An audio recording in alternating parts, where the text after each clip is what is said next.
It was a cold December night in Windsor, Virginia. The kind of night where the air bites at your skin and the roads feel longer than they really are. Karen Nazario was driving home in his brand new Chevrolet Tahoe. He had just bought it. The seats still had that fresh smell. He was proud of it. He was wearing his United States Army uniform. The uniform he had earned. The one with the flag on the shoulder. He was a lieutenant, a military officer who had worked hard and served his country with everything he had. That night, he was not thinking about danger. He was thinking about getting home, maybe eating something warm, maybe resting. Then he saw the flashing lights behind him. Blue and red. Police lights.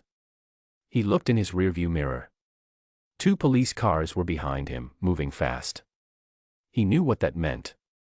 He was being pulled over. He did not panic. He stayed calm.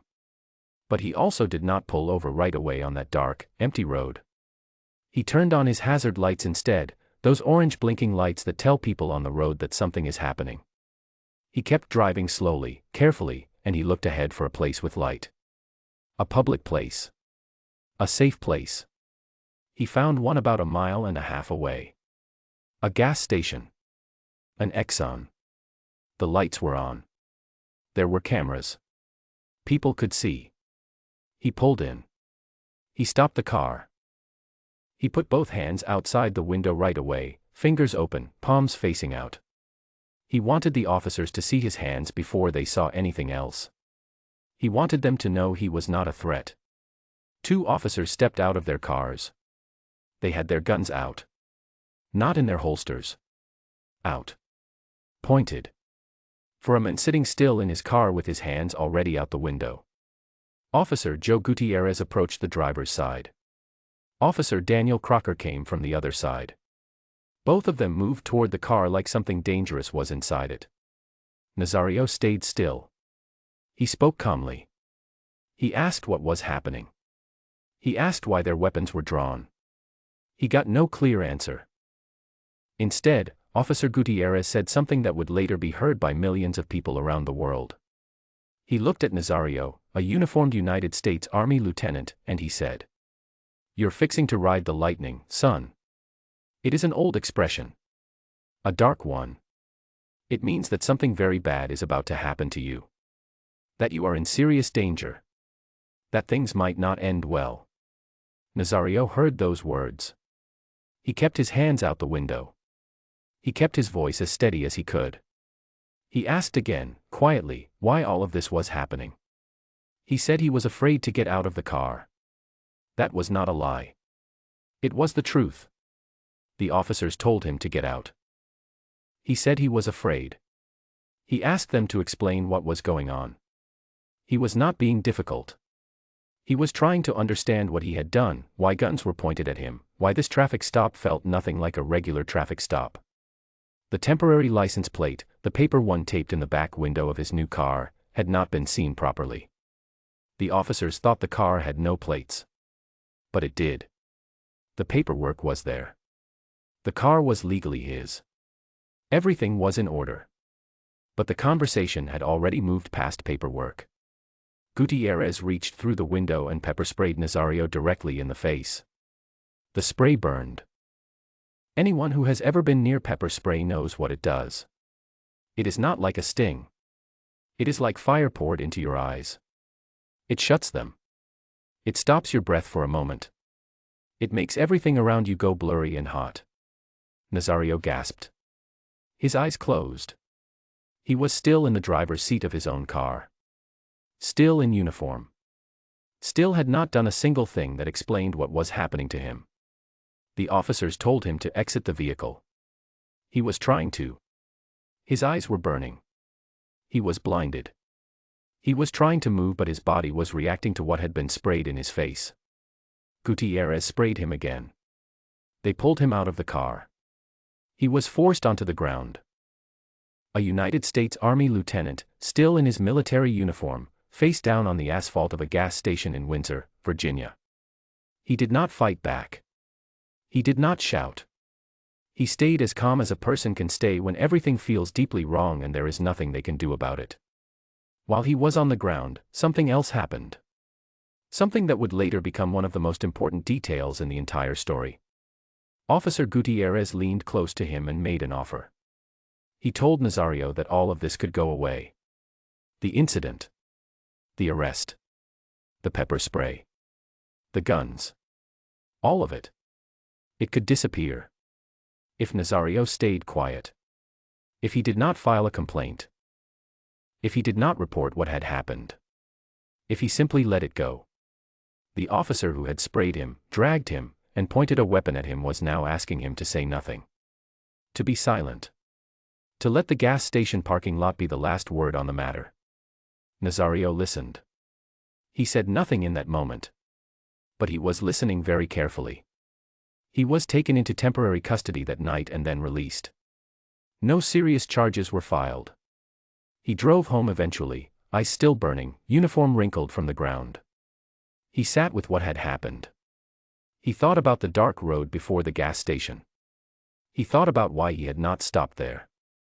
He had driven past it because he knew what isolated places can mean when something goes wrong and no one can see.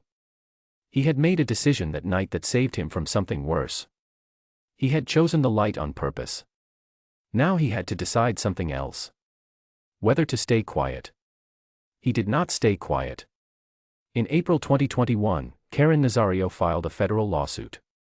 He took the whole story, the lights, the guns, the pepper spray, the words on the ground, the offer to stay silent, and he put it into a legal document and handed it to a court. Shortly after, the body cam footage was released. Both officers had been wearing body cameras that night. The recordings captured everything. Every word. Every command. Every moment from the blue lights to the asphalt. The footage was released to the public and it spread fast. News channels played it. People shared it on their phones. It was watched millions of times in a matter of days. There was no argument about what had happened. The cameras had seen it all. A man with his hands already out the window. A man in uniform. A man who asked calmly why weapons were pointed at him. A man who was pepper sprayed and pulled to the ground without a clear reason. People were angry. People were heartbroken. People were not surprised, and that was perhaps the saddest part of all. Because this was December 2020. Just months after the world had already been shaken by other videos, other names, other moments on asphalt and in cars and on sidewalks. The country had already been having a very difficult and necessary conversation about who gets treated as dangerous and who gets treated as safe, and why, and how, and by whom. And here was Karen Nazario. A man who served the same country whose uniform he was wearing when he was forced to the ground. Military leaders spoke. Community members spoke. Legal experts spoke. But the loudest sound came from the footage itself, which did not need any commentary. It just played. And people watched. Then came the phone call. This is the detail that changed everything, not just in terms of the legal case, but in terms of understanding what Officer Gutierrez had really intended that night. After the traffic stop. After Nazario had gone home. After the whole incident was supposedly over, Gutierrez made a phone call to Nazario's military unit. He was not calling to apologize. He was not calling to explain himself. He was calling to report Nazario. To his own army commanders. He wanted Nazario to face some kind of military consequence. He wanted to reach into the one part of Nazario's life that the lawsuit could not immediately protect, his career, his rank, his service record, and apply pressure there. Think about what that means. The officer who had offered to make everything disappear if Nazario stayed quiet was now, after Nazario chose not to stay quiet, trying to make something else disappear instead, Nazario's future. That phone call told the whole story. It was not about a license plate. It was never about a license plate. If it had been about a license plate, the call to the military unit would never have happened. You do not call a soldier's commanding officers because of a paperwork mix-up. You do not reach out to destroy someone's career because a temporary tag was hard to see in the dark. The phone call was about power. About who had it and who was expected to accept being without it. But it did not work. Nazario's military career was not ended by that call. His commanders received it and it did not undo him. The lawsuit continued. The legal process moved forward and the findings were serious. An independent investigation looked at what Officer Gutierrez had done. The conclusion was clear. His behavior that night, the drawn weapon, the pepper spray, the words on the ground, the offer of silence, and the phone call afterward, did not meet the standards expected of a police officer. Joe Gutierrez was fired from the Windsor Police Department. The town of Windsor, Virginia, reached a settlement with Karen Nazario. The amount was $1.6 million. The town did not admit to wrongdoing in the settlement, that is standard legal language, but they paid. And the amount itself said something. Daniel Crocker, the second officer, was not fired. That decision created its own conversation, its own questions. But Gutierrez, the one who had sprayed, threatened, made the offer, and made the phone call, was gone from the force. Nazario did not walk away from his military service. He remained a lieutenant. He continued to serve. The men who had tried to use the military to end him did not succeed. The uniform had failed to protect him on that gas station lot, but the institution behind it had not entirely abandoned him. He received the settlement. He had his name. He had the footage. He had the truth in full view. But let us stay with something for a moment. Let us stay with the image of him driving past that dark road. 1.5 miles of hazard lights blinking in the cold Virginia night. He was not running. He was not being reckless. He was making a calculation that no one should have to make. He was asking himself, where is the safest place for this to happen? Where will there be witnesses? Where will there be cameras? Where will the light be bright enough that nothing can disappear? He chose correctly. And it still went badly. That is the part that does not get neatly wrapped up. He did everything right, the hazards, the lit gas station, the hands out the window, the calm voice, the open palms, and it still ended with pepper spray in his eyes and his face on the ground. His careful thinking protected him from something worse, perhaps.